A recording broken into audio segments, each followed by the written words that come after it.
Assalamualaikum warahmatullahi wabarakatuh. Bertemu lagi dengan saya dalam pembelajaran bahasa Indonesia.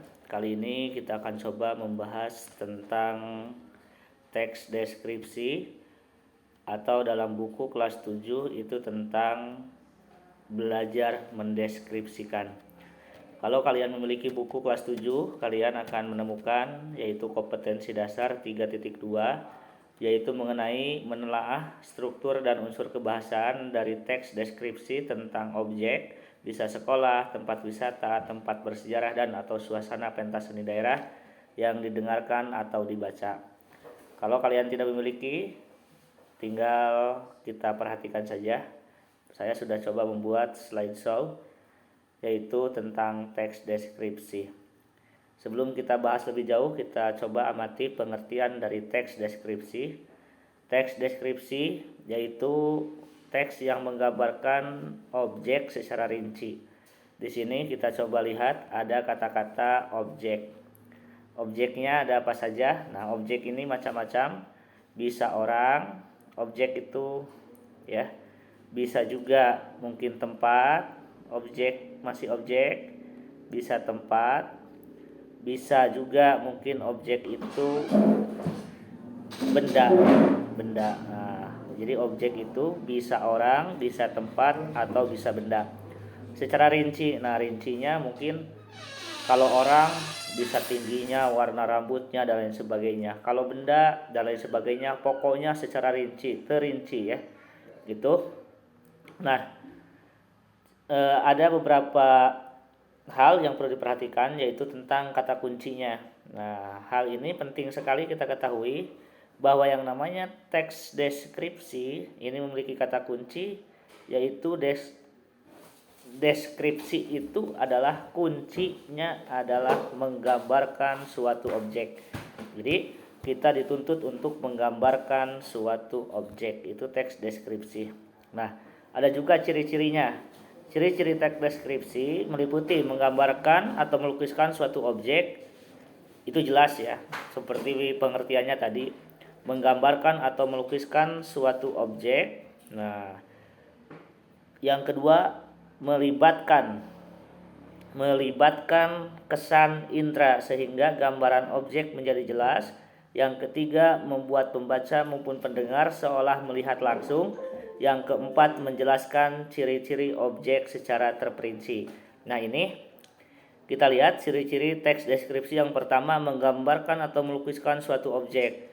Ini digambarkan oleh kita, contoh dari warna, dari bentuk, misalkan dari tinggi kalau manusia dan lain sebagainya, atau makhluk hidup misalkan, bahkan benda mati pun sama ya, tingginya bisa dijelaskan oleh kita. Pokoknya ketika kita menjelaskan hal tersebut, seolah-olah orang lain itu melihat apa yang kita jelaskan. Misalkan SMP 3 Lemasugi, nah memiliki ruang lab. Misalkan di sana ada kaca, misalkan dirinci ada kaca atau jendela, misalkan berjejer komputer misalkan dan lain sebagainya. Nah, itu perlu kita rinci secara lebih jelas ya. Dijelaskan di sana pintunya menghadap kemana, setelah masuk kita akan melihat mungkin meja guru dan lain sebagainya. Nah, itulah yang dimaksud dengan teks atau teks deskripsi. Jadi menjelaskan, menggambarkan seolah-olah orang itu melihat secara langsung ketika kita menjelaskan. Nah, jenis-jenisnya di sini ada 2 jenis. Yang pertama jenisnya itu menurut cara mendeskripsikan objek. Nah, itu. Dan yang kedua ada berdasarkan objeknya. Nah, kita lihat cara mendeskripsikan objek dibagi lagi 2. Yang pertama ada deskripsi eksplanatoris. Sekali lagi ada deskripsi eksplanatoris. Ini sesuai dengan fakta, sesuai dengan kenyataan, tidak ada imajinasi dan lain sebagainya. Contoh, nah seperti yang tadi Bapak bacakan ya, atau saya bacakan. Ruang kelas 7B terletak di lantai 1. Ruang kelas 7B itu bersebelahan dengan ruang BK. Ketika masuk di ruang kelas 7B, kita akan melihat kursi-kursi dan meja-meja berjajar rapi. Nah, di sudut depan terdapat sebuah lemari kayu. Lemari itu berisi buku-buku, beberapa tumpuk kertas, dan mukena milik siswa. Lemari itu terlihat cukup kuat. Nah, ini bacanya harus hati-hati juga ya. Tadi Bapak tidak jelas intonasi dan sebagainya. Nah, ini fakta ini. Jadi berdasarkan fakta kenyataan atau mungkin bisa masuk akal dan lain sebagainya ya, atau kenyataan lah, kita sebut saja kenyataan. Yang kedua atau B, dari bagian cara mendeskripsikan ada teks deskripsi, sugesti, imajinasi. Nah, ini coba kita lihat, ini imajinasi ini ya, penggambaran yang diimajinasikan.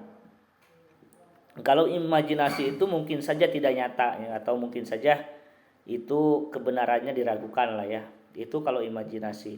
Beda dengan fakta. Kalau fakta itu sesungguhnya. Nah, tinggal dibaca. Silakan nanti kalau lihat channel ini boleh di skip, boleh di pause dulu ya. Silakan nanti boleh di pause dulu, kemudian nanti silakan dibaca. Ini contoh teks deskripsi yang eksplanatoris atau fakta, dan ini yang sugesti atau imajinasi. Silakan nanti boleh dilihat. Ini berdasarkan apa tadi? Berdasarkan cara mendeskripsikan objek. Selanjutnya kita lihat berdasarkan objeknya. Nah, berdasarkan objeknya, teks deskripsi dibedakan menjadi 4. Pertama, ada deskripsi tempat, teks deskripsi yang melukiskan tentang ruang ya. Yang kedua ada deskripsi orang, yang tentu tadi sudah Bapak bahas, mendeskripsikan tentang seseorang secara rinci ya. Yang ketiga ada deskripsi benda, yang mendeskripsikan atau menjelaskan tentang benda. Yang keempat ada deskripsi waktu, yang menggambarkan urutan waktu. Nah, contoh-contohnya sudah ada di sini. Silahkan nanti kalian boleh skip dari deskripsi, boleh di pause dari mulai yang pertama sampai yang terakhir ini ya. Silakan nanti yang dianggap penting boleh di pause ya. Sengaja Bapak untuk mempermudah saja Bapak buat seperti ini ya. Itu aja ya mungkin. Terima kasih. Assalamualaikum warahmatullahi wabarakatuh.